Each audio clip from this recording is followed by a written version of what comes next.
एक इच्छाधारी नाग नागिन जंगल में मनुष्य रूप में प्रेम लाप कर रहे थे। दोनों अपनी काम क्रीड़ा में मशगूल थे। तभी एक मृग का पीछा करते हुए एक राजा उधर आ निकला। जैसे ही उसने शिकार करने के लिए मृग का निशाना साध उस पर तीर छोड़ा तो मृग भाग निकला और राजा के द्वारा छोड़ा हुआ वो तीर सीधा मनुष्य रूपी उस नाग की छाती में जा लगा। जैसे ही वो तीर नाग को लगा, सहम कर नाग नागिन ने तीर की दिशा में देखा तो घोड़े पर बैठा हुआ राजा उन्हें दिखाई दिया, जिसके हाथ में तीर कमान था। सारा माजरा समझते उन्हें देर न लगी। उधर राजा भी अपने घोड़े पर बैठा ये सब देख रहा था कि उसका तीर मृग को न लगकर एक मनुष्य के सीने में जा लगा। राजा एकदम सन्न सा बैठा रह गया। सोचा, इस घनघोर जंगल में ये आदमी और औरत कहाँ से आ गए। तीर लगने के कुछ देर बाद ही वो इच्छाधारी नाग अपनी नागिन की गोद में दम तोड़ देता है। ये देखते ही नाग के वियोग में नागिन के मुख से दर्द भरी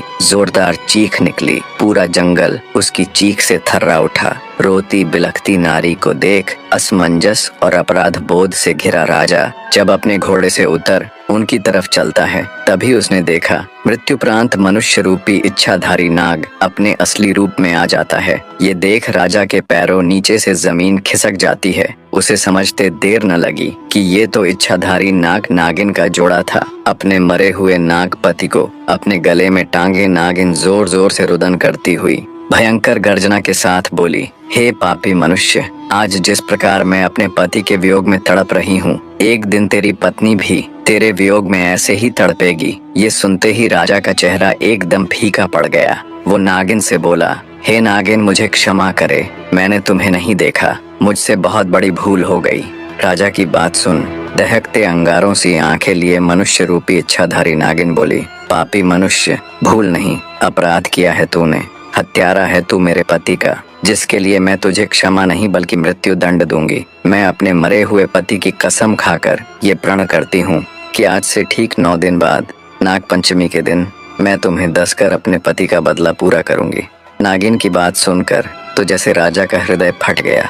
बेचारा बेबस राजा अत्यंत भरे हृदय से राजमहल की तरफ चल पड़ता है। जब राजा राजमहल गया और रानी ने उसका उतरा हुआ चेहरा देखा तो वो भी उसे देख चिंतित हो उठी। रानी बोली, क्या हुआ महाराज, आप जब से शिकार से वापस आए हैं तब से आपका चेहरा बिल्कुल उतरा हुआ है। ऐसा क्या हुआ महाराज, मुझे बताएं। तब राजा रानी के सामने जंगल में हुई पूरी घटना कह सुनाता है। सारी बात सुन रानी भी सन्न रह गई। रानी एक पतिव्रता स्त्री थी। वो बोली, महाराज आप चिंता मत कीजिए, आपको डसने से पहले उस नागिन को मुझे मारना होगा। मेरे रहते मैं आपके ऊपर कोई भी आंच नहीं आने दूंगी। अगले दिन राजा और रानी ने बहुत साधु महात्माओं और विद्वानों से अपनी इस समस्या को साझा किया, पर कहीं से भी उन्हें संतोषजनक हल नहीं मिला। किसी ने कुछ उत्तर दिया तो किसी ने कुछ करने को कहा। इन्हीं सब में 8 दिन गुजर जाते हैं। आज वो 9वां यानी नाग पंचमी का दिन था, जिस दिन वो नागिन राजा को डसने के लिए आने वाली थी। बने आज इच्छाधारी नागिन के बदले का दिन था। आज वो नागिन राजा को डसकर अपने पति की हत्या का बदला लेने वाली थी। राजमहल में तो जैसे मातम सा पसरा हुआ था। मारे भय के राजा महल के कमरे में दुबका हुआ था। उसने अपने कक्ष से लेकर महल के मुख्य द्वार तक सिपाहियों को तैनात कर दिया। महल के चारों तरफ सिपाहियों का कड़ा पहरा था। तभी भिक्षा के लिए एक सिद्ध महात्मा जी राजमहल पधारे।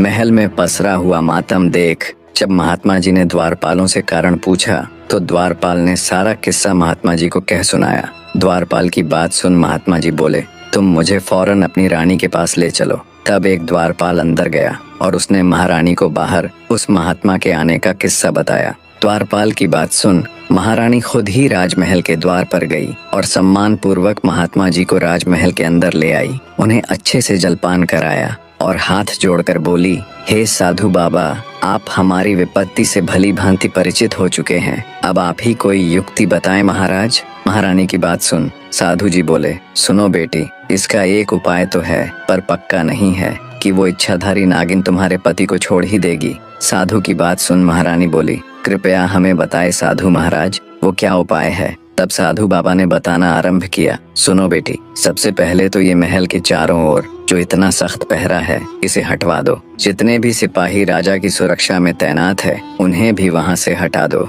साधु जी की ये बात सुन महारानी के मन में सवाल तो पैदा हुआ, पर उसने महात्मा जी को उनकी बात के मध्य टोकना उचित नहीं समझा। आगे साधु बाबा बोले, बेटी वो कोई साधारण नागिन नहीं है, बल्कि एक इच्छाधारी नागिन है जो किसी का भी रूप ले सकती है, किसी भी द्वारपाल या सिपाही का। जब वो महल के बाहर इतना कड़ा पहरा देखेगी तो अवश्य ही राजा महाराज को क्षति पहुंचाने की कोशिश करेगी। आगे साधु महाराज बोले, बेटी आज नाग पंचमी का दिन है। तुम सूर्यास्त से लेकर मध्य रात्रि तक बिल्कुल अपने पति के कक्ष के सामने बैठकर नाग देवता की पूजा करना। अब जल्दी से सिपाहियों को जंगल भेज, वहाँ से सांप के छोटे छोटे बच्चों को मंगवा लो और राजा के कक्ष से लेकर महल के मुख्य द्वार तक थोड़ी थोड़ी दूरी पर छोटे बच्चों को बैठा देना, जो जंगल से लाए गए सांप के छोटे बच्चों को दूध पिलाएंगे। और अंतिम और सबसे जरूरी कार्य, महल के मुख्य द्वार से राजा के कक्ष तक सुगंधित फूल बिछवा दो।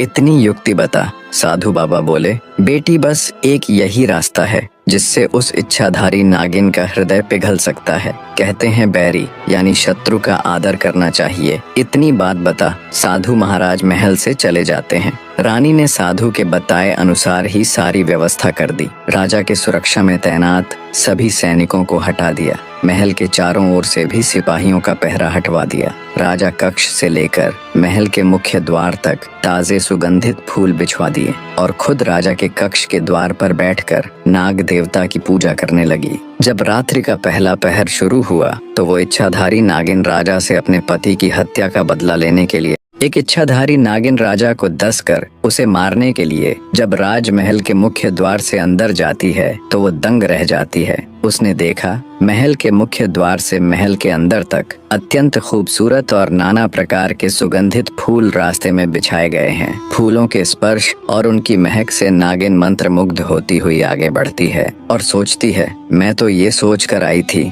कि राजा को पहले ही उसे मारने का तय दिन बताने के कारण बहुत सख्त पहरा होगा। चप्पे चप्पे पर राजा के सैनिक शस्त्रों सहित खड़े होंगे, पर उसे तो कहीं एक भी सिपाही नजर नहीं आया। हैरानी के साथ इसी उधेड़बुन में नागिन जब थोड़ी आगे बढ़ी तो उसने देखा छोटे छोटे मासूम बच्चे अंदर जाने वाले रास्ते के दोनों तरफ बैठे हुए सांप के बच्चों को दूध पिला रहे हैं और उनके साथ खेल रहे हैं। इतना सब देख नागिन का हृदय द्रवित होने लगा। उसकी क्रूरता क्षण भर के लिए ममता में बदल गई, पर तभी उसे अपनी प्रतिज्ञा याद आती है। अपने पति की मृत्यु का दृश्य याद कर नागिन गुस्से में फुफकारती हुई आगे बढ़ी। जब वो महल के बिल्कुल अंदर राजा के कक्ष के सामने पहुंची तो देखा महारानी हाथ जोड़कर नाग देवता की पूजा में तल्लीन है। महारानी को जब नागिन के आने का एहसास हुआ तो वो हाथ जोड़कर नागिन के सामने खड़ी हो जाती है और आंखों में अश्रु लिए नागिन से कहती है, आओ नागिन देवी, आपका स्वागत है। उम्मीद है आपको यहाँ तक आने में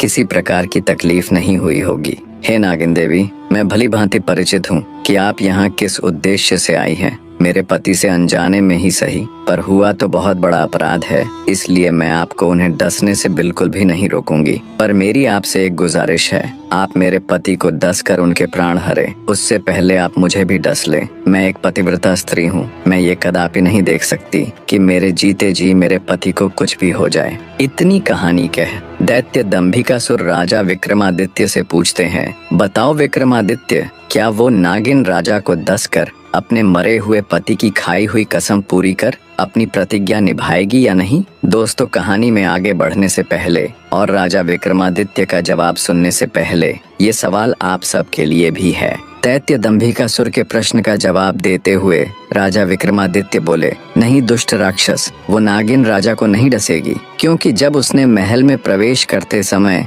अपना सत्कार देखा और नन्हे बच्चों को छोटे सांपों को दूध पिलाते देखा तो उसका हृदय तो पहले ही पिघल चुका था। बाकी बचा खुचा गुस्सा भी रानी की पतिव्रता देखकर पिघल गया। आखिर थी तो वो भी एक औरत ही। बदले की सीमा से पतिव्रत बहुत आगे निकल गया। और रही बात मरे हुए पति की कसम खाकर बदले की प्रतिज्ञा की, तो नागिन ने पास ही जल रहे पूजा के हवन कुंड में खुद को झोंक कर अपने प्राण त्याग दिए।